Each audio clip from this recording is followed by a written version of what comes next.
ଭାରତର अर्शदीप सिंह वर्षर श्रेष्ठ टी20 क्रिकेटियर आसतु जानिबा एहार सर्विसेस खबर विषय। आईसीसी 2024 श्रेष्ठ पुरुष टी20 क्रिकेटियर नाम घोषणा करिछि।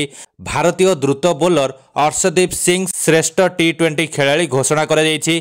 एही पुरस्कार दौड़े थिले 4 खेलाड़ी। एथिरे भारतर अर्शदीप सिंह, पाकिस्तान बाबर आजम, ऑस्ट्रेलिया ट्राविड एवं जिम्बाब्वेर सिकंदर रजा सामिल थिले।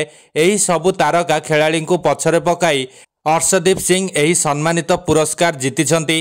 अर्शदीप सिंह गत वर्ष टी20 फॉर्मेट रे चमत्कार प्रदर्शन करने सह भारत पई टी20 विश्वकप टाइटल जीतिबारे प्रमुख भूमिका ग्रहण करथिले। एही स्मरणीय प्रदर्शन पई तांको आईसीसी पक्षरु एही सम्मान दिया जायछि।